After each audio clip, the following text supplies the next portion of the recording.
Halo, halo, halo, halo, halo, halo. Assalamualaikum warahmatullahi wabarakatuh. Waalaikumsalam warahmatullahi wabarakatuh. Dengan Arif, para pemirsa. Dengan DMZ di sini. Apaan sih? Lu di komen sama bini gue, lu pemirsa kayak Tempo dulu Iya banget gitu. dong, emang produk zaman dulu lah. Kelihatan banget jadulnya. Iya nggak apa-apa, emang transparansi aja. Jadi gimana, Bung Dimas, minggu lalu? Minggu lalu pasarnya Saya menarik. di luar kota. Pasarnya menarik, agak melawan teori-teori ekonomi. Agak melawan ekonomi. Ada Iya. kejanggalan lah, anomali-anomali ya. Oke. Jadi kalau misalnya kita lihat itu berita utamanya kan yang paling ditunggu adalah Fed's FOMC meeting ya. Yes. Terus kemudian ada BI rate juga setelahnya. Yes. Nah itu mulai memang menggerakkan market lah, tapi tidak sesuai dengan teori-teori ekonomi yang udah ada. Gitu ya. Jadi itu yang menarik. Jadi nanti setelah itu, jadi itu yang kita bahas pertama. Terus nanti yang kedua kita bahas mengenai Ukraine ya, Rusia. Ngeri. Karena menarik juga tuh. Dan yang terakhir ini baru gue lihat sendiri grafiknya agak shock. Itu oil turun lumayan dahsyat. Betul. Ya itu nanti kita bahas juga lah. Dah, kita mulai aja Dan langsung lah. market ke depan. Siap. Ting tung. Ya. Nah, jadi untuk minggu lalu adalah minggu yang ditunggu-tunggu oleh semua pemain Market ya. Jadi yang pasti itu dari awal minggu malahan, Ya. dari awal minggu tuh semuanya sudah repositioning untuk pengumuman Fed suku meeting. bunga The Fed. Ya, gitu. Jadi memang secara IHSG pun ya nggak jauh-jauh dari level 7.200 lah ya. Sempet turun, terus naik lagi gitu. Tapi eventually memang market menantikan FOMC meeting. Rupiah pun crawling. Lu deketan dikit kayak ngomongnya. Itu nggak kedengeran loh. Iya, siap. Crawling itu di antara mendekati 15.000 apa sudah Awal-awal menembus, minggu ya. ya, Awal-awal minggu tuh sekitar 14 udah di bawah 15.000 ya. udah mulai ngecup-ngecup Iya. 15.000. Terus akhirnya pun beberapa hari sehari sebelumnya ya kayaknya FOMC meeting tuh gue udah lihat di angka 15 Betul. ribuan. Di intraday-nya ya. Ya udah nembus, ternyata di atas 15.000 tuh bertahannya lumayan lama. Lama sampai Anteng. betul. Sampai keputusan FOMC meeting itu, tapi setelah FOMC meeting market nggak bergerak. Betul. Gue pikir bakal crash gitu ya, nembus 15.100 kayak enggak, tapi aneh. Dan tapi anehnya itu nanti kita bahas juga ya. BI rate juga membuat surprise. Betul. Dan itu tapi tidak membuat market juga bergerak. Betul. Baru gue mau nanya sama lu tadi.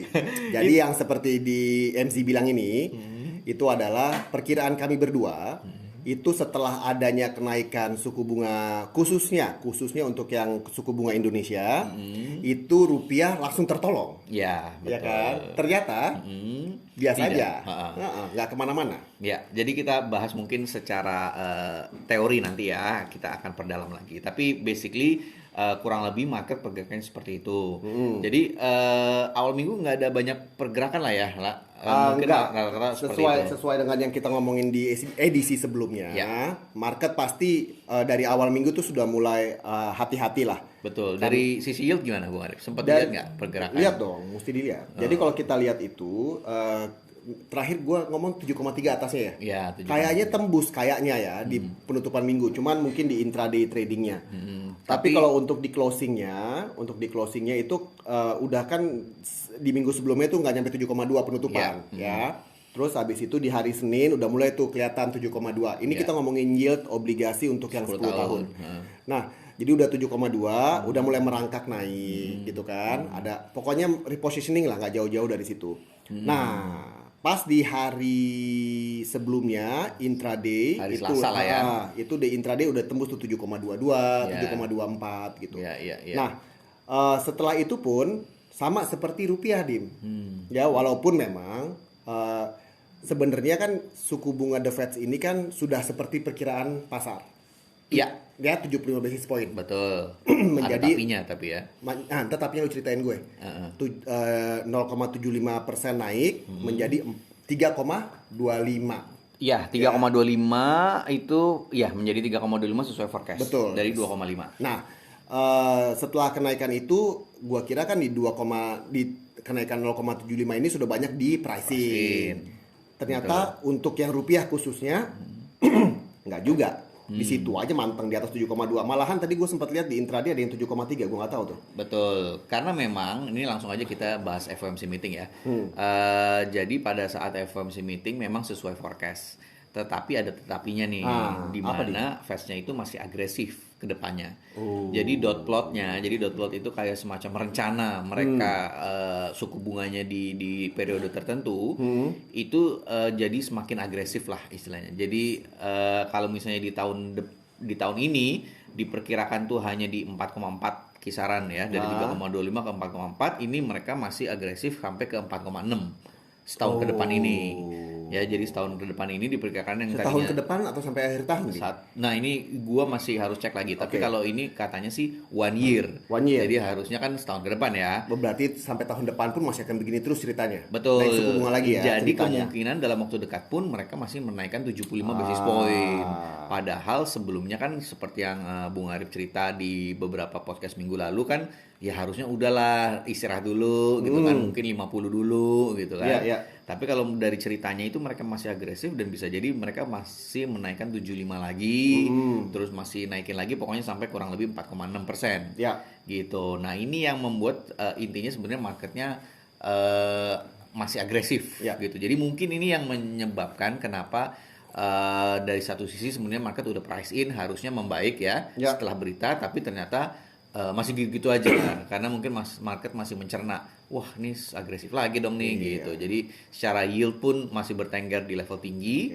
US rupiah mungkin 15.000 anteng gitu ya, mungkin market masih mencerna gitu. Boleh saya merespon? Iya, Bung Arif.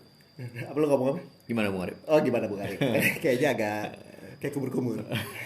Jadi kalau untuk seperti yang tadi Dimas bilang, bahwa sampai tahun depan pun masih akan kelihatan trennya adalah menaikkan suku bunga, ya. Nah, ini kalau kita ingat kita punya podcast zaman-zaman sebelumnya, komentarnya itu adalah prioritasnya si The Fed itu adalah untuk fighting inflation. Nggak peduli sama recession. Nah, jadi gue sempat lihat headline itu adalah bahwa untuk tingkat inflasi di US kembali kedua sampai tahun 2024 pun kemungkinan belum akan kejadian. Jadi fighting inflationnya ini memang mereka berusaha untuk menurunkan tingkat inflasi secepat-cepatnya dengan cara menaikkan suku bunga secara agresif. Itu satu. Yang kedua, kalau tadi lu bilang 4,6, kalau gue ngelihat biasanya gue kalau ngelihat suku bunga US kemana tuh gue ngelihat yield 2 tahun The Fed 4,2 ya 4,2 untuk yield obligasi pemerintah di US itu 4,2%. Kalau kita bandingkan sama yang 10 tahun itu 3,68, berarti inverted. Tanda-tanda resesi itu. Tanda-tanda resesi. Ya gitu. Jadi memang di satu sisi seperti itu ya, mereka nggak pokoknya inflasi aja deh gue combat, mau resesi ya bodo amat. Mau gitu. Nah tapi Dim tapi lokal kenapa Dim kok 15.000 tidak tergoyahkan? Ya, jadi itu yang menarik juga. Itu yang sekali lagi gue bilang itu membreak anomali teori ya. Di satu sisi kita lanjut ya, setelah FOMC itu kan dini hari Kamis ya. Kamis jam 2 itu BI menaikkan suku bunganya. Sebenarnya menaikkan itu sesuai dengan forecast, tapi tadinya 25, ini naiknya 50. Gitu. Agresif juga. Agresif. Agak panas juga hatinya.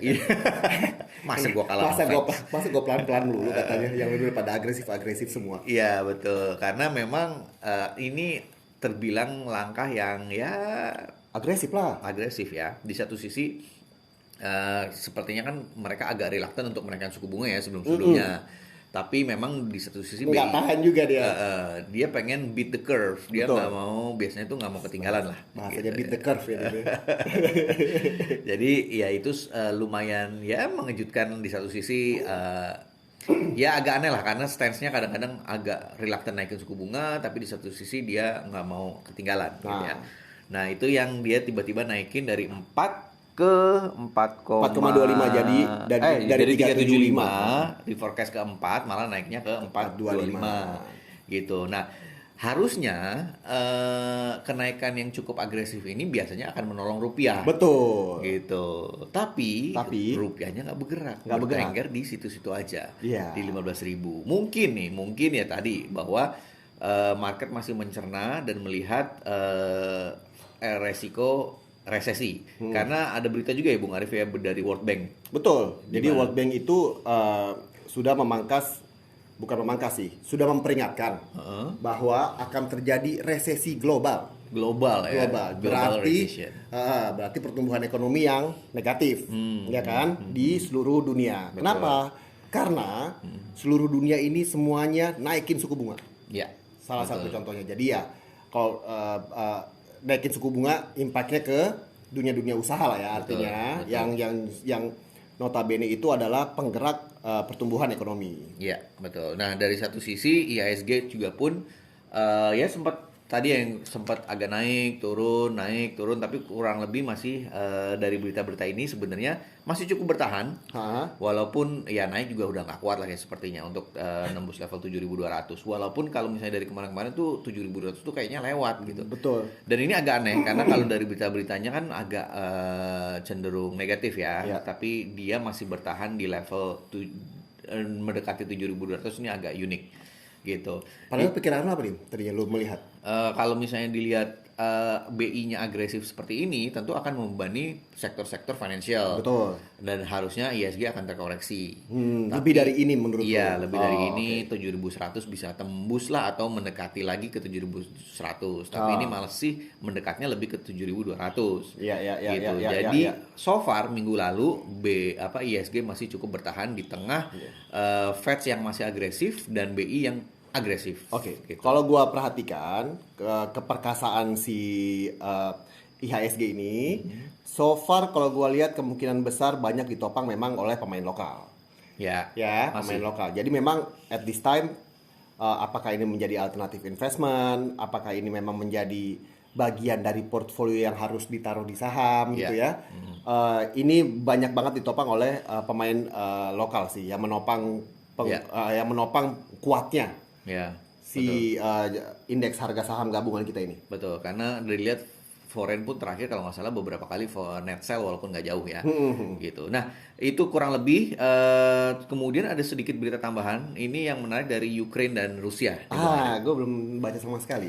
Jadi Mas Putin ini, gue tahu. Apa tuh? Dia nambah 3.000. Iya, 300.000. 300.000 personel ya. Jadi dia melakukan partial mobilization. Itu apa sih? Artinya dia itu menarik, mengaktifkan pasukan reserve-nya dia. Yang tadi 300.000 pasukan cadangan nanti akan dikirim ke garis perang, medan perang lah, garis depan. Nah itu yang menarik. Terus dia juga mengaktifkan wajib militer. Oh iya, itu gue sempat lihat headline itu. Yang lucu adalah yaitu bukan yang lucu, bahwa banyak rakyatnya dia sekarang yang kabur keluar Rusia gitu, gara-gara nggak mau perang. Iya, nggak mau dikirim, nggak mau wajib militer ya, atau dia pura-pura sakit, mau cedera tangan gitu kan. Jadi kayak ada dokter yang mau buat itu pura-pura surat keterangan sakit. Atau mungkin tangannya agak-agak sedikit dipletek. Kan serem amat ya kayak gitu ya. Jadi ini yang menarik lah gitu. Kalau lu ada di sana gitu, Dim, apa kalau akan ke dokter untuk minta surat keterangan sakit? Nah itu dia, ntar dokter-dokter jadi nggak dipercaya kan. Jadi mau nggak mau dia patahin dikit gitu kan, jarinya kayak makanya menarik. Tapi yang menarik juga banyak orang yang berusaha untuk keluar dari Rusia, tapi bingung juga mau kemana. Karena kan banyak yang sanksi-sanksi kan. Menurut gue ini peluang buat Bali. Iya, untuk menaikkan pariwisatanya gitu kan. Dari Rusia lah. Dari Rusia. Tapi ini cowok-cowok. Oh gitu. Iya kan wajib militernya. Iya betul. Iya. Oh cowok-cowok ya. Kan satu cewek-cewek juga kali. Gitu. Jadi ya mungkin ini opportunity mungkin gitu buat pariwisata. Kita lihatlah keduanya. Tadi. Jadi kalau tadi menambahkan Bung Dimas bilang, yang pertama itu adalah pokoknya sekarang ada dua gerakan nih. Yang satu yang memang separatis Ukraine di sana.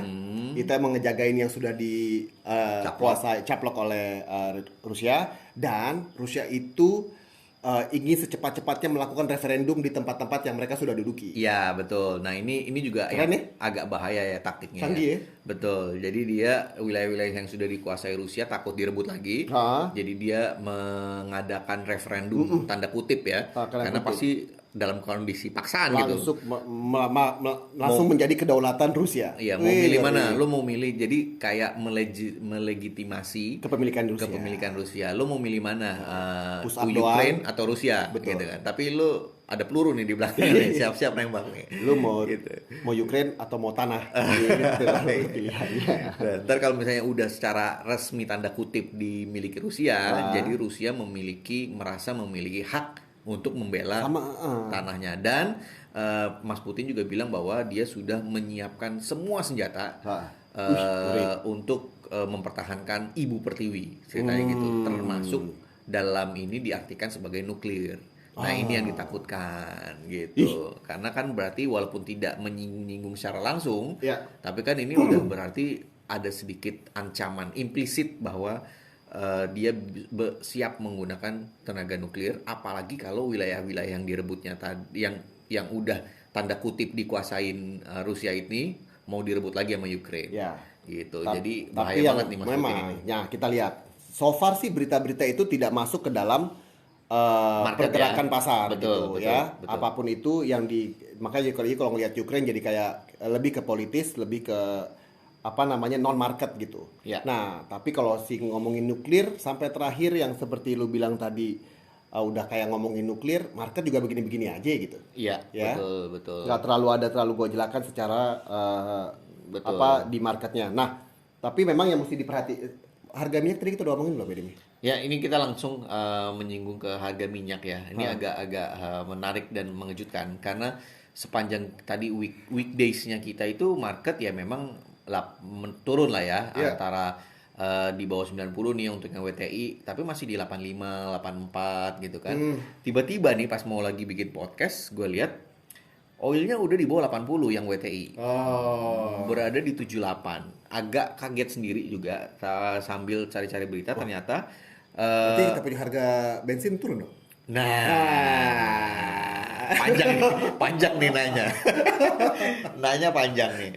Kan lucu kan, lumayan loh. Iya, ini nanya panjang karena ya ini katanya turun karena ketakutan atas komentar Powell yang menyatakan bahwa yang memperingati bahwa resesi sudah di depan mata. Oke. Dan tadi seperti Bung Arif bilang udah ada inverted yield, terus kemudian kenaikan agresif ke depannya. Indikasinya sudah banyak gitu. Iya, terus dari World Bank juga udah forecast resesi juga. gitu. Jadi ini yang mempengaruhi harga minyak yang sampai turun di bawah 80. Ya, Tapi ini baru hari Jumat malam waktu kita. Jadi kita lihat nih apakah akan steady di bawah 80 atau kayak gimana. Langsung gua Google. 6 jam yang lalu. Jadi di sini dikasih tahu bahwa memang sebenarnya supply-nya global itu sebenarnya sedikit. Tapi permintaan juga sedikit. Nah, jadi ya nggak terlalu banyak permintaan juga gitu akhirnya. Tapi agak aneh ya kalau misalnya permintaan sedikit karena kan Eropa lah mau musim dingin. Kan Ya kan? musim Iya, dingin. nah itu dia. Tapi maksud gua kan komoditas ini saling related lah ya. Betul. Harusnya ya. Jadi ya kita lihat lah, makanya nih gue penasaran banget sih nanti minggu depan itu harga oilnya seperti apa. Kemungkinan pasti akan mempengaruhi harga ISG. Oh ya betul, kalau kita kan salah satu driver itu. Betul, komoditas. Dan kalau misalnya dilihat kemarin itu yang menarik ya dari minggu lalu itu harga bumi saham ya. Ini dari 2 minggu yang lalu temen gue udah mention nih bumi gimana. Cuman gue Dari berapa? Dari kapan dia ngomong? Enggak, bumi ini menarik perhatian itu dari Minggu lalu gitu. Dan ternyata bener dong berarti. Memang mengalami kenaikan tajam. Wih, Cuman ngeri. gue sih dari dulu nggak pernah tertarik ya karena ini Nanti gue yang tertarik nih. bahaya. Dan eventually pun sebelum berita harga ini turun, bumi itu udah mengalami koreksi seminggu itu. Kemarin dalam sehari itu turun 6%. Semingguan dia turun 20%. Tapi memang menanjaknya itu lebih dari 20% dari minggu-minggu lalu. Perlu saham-saham kayak gini nih. Yang cepet kaya, cepet miskin gini nih yang bagus gitu. nih. Nah, ini pasti akan sangat terpengaruh dari harga minyak nih minggu depan. Nah, jadi mungkin kita langsung ke minggu depan aja, Bung Arif. Langsung minggu depan. Menurut gua minggu Gimana, depan Bung itu seperti yang tadi lu bilang, sepertinya harusnya sudah selesai mencerna si minggu ini. Ya. Jadi mulai repositioning lagi untuk minggu depan. Tapi gini, dari minggu depan itu banyak sekali speech dari Fed. Wah, hati-hati lagi dong orang-orang. Dan sepertinya orang ini market itu sudah mengantisipasi jauh hari sebelumnya. Makanya mungkin agak-agak steady kayak gitu-gitu ya pada saat kenyataan actual FOMC meeting. Mereka biasanya itu sudah menerka dari data inflasi biasanya. Atau bahkan leading indikator lagi sebelum inflasi. Betul. Gitu. Jadi data tenaga kerja dan lain-lain. Data tenaga kerja, data expenditure, perumahan dan lain-lain itu dilihat. Nah, minggu depan akan banyak sekali Fed meeting, tapi kalau misalnya mereka masih agresif ya basically market juga lebih condong akan melihat data-data leading indikator sebelum inflasi. Karena ketika nanti inflasi itu yang pasti akan lebih banyak bergeraknya. Jadi tapi di satu sisi ini belum minggu depan kan nih inflasi ini? Belum. Jadi makanya karena belum ada data-data yang terlalu related ke inflasi, mungkin sebenarnya market akan cenderung flat. Tapi ada harga oil yang turun. Nah, ini yang pasti akan mempengaruhi sektor komoditas di IHSG. Jadi kalau berdasarkan ini, gue lihat IHSG sih pasti akan mengalami negatif. Ya, bahkan ya kalau tadinya bertahan di mendekati 7.200, gue sih berpikir ini akan mendekati 7.100, bahkan bisa jadi mendekati level 7.000. Minggu lalu belum sempat break 7.100 ini? Belum. Belum ya? Masih 7.100, di atas 7.150 lah kurang lebih. Gitu. Nah, ini mungkin jadi sentimennya agak negatif, terutama dari sisi sektor komoditas. Terus yang kemudian pasti akan financial juga akan berimpact nih. Berarti harus mencari sisi lain dari sektor komoditas yang tentu saja akan terbebani dengan kenaikan suku bunga. Gitu. Jadi ya mungkin akan efek berasa di IHSG di minggu depan. Apakah brace for impact lagi? Gue rasa sih mendingan wait dulu ya minggu depan ya. Terus dari sisi rupiah juga kemungkinan ya 15.100 sih bisa tembus sih kalau begini ceritanya. Kalau untuk obligasi gue ngelihat memang cenderung yield akan selalu berada di atas 7,2 yang pasti. Untuk minggu depan ya. Jadi kalau gue ngelihat range tradingnya mungkin gue agak lebih hati-hati, mungkin gue sekitar 7,2 sampai 7,5. Karena kayaknya intraday gue lihat di data terakhir kok tiba-tiba ada angka 7,3 udah ada gitu yield di situ. Nah, jadi kalau gue ngelihat mungkin 7,2 sampai 7,5 dengan kecenderungan kemungkinan kenaikan adanya akan kenaikan yield gitu ya. Jadi kemungkinan gue ngelihatnya kemungkinan besar akan berada di level tingginya 7,2. Jadi udah mendekati 7,3 atau 7,35 misalnya. Ya, jadi ya minggu depan sepertinya rupiah US berapa? 15.100 kayaknya bakal tembus sih kalau bilang. Oh gitu. Berarti lu masih ngelihatnya juga price ya? Iya, brace for impact lagi lah. Tapi kalau ini kayaknya agak beneran ya selama harga oilnya tetap di bawah 80 gitu. Tapi di satu sisi berarti ini harusnya inflasi dan harga BBM gimana nih Bung Arif? Iya, harga BBM saya sih agak sebagai ini ya pemerhati ya, sebagai pengguna. Kayaknya kalau untuk minggu depan jangan harap turun dulu sih. Iya, karena kalau turun kan janji pemerintah sudah begitu. Kalau turun akan ikut turun. Tapi kalau turun susah naik lagi. Iya. Jadi menurut gue ya pasti mereka akan lihat dulu nih stabil nggak nih turunnya. Kalau memang stabil di bawah 80 baru itu akan men-trigger mereka ada wacana untuk menurunkan. Tapi kalau misalnya masih naik lagi ke atas 80 terus masih di atas 80 gue rasa nggak bakal berubah. Oke, jadi bottom line kita berdua hari ini adalah untuk para investor di minggu depan kita neutral position gitu. Kita kalau gue sih lebih negatif malahan ya. Jadi lebih negatif malahan kalau Bung Dimas bilang. Jadi ya do your portfolio, simpen dulu lah. Don't be too agresif ya. In any instrumen yang kita punya sekarang gitu. Apakah itu saham, apakah itu obligasi. Jadi begitu mungkin yang terakhir saya penutupan dari saya. Siap kalau gitu. Thank you semuanya untuk mendengarkan. Thank you. Bye bye.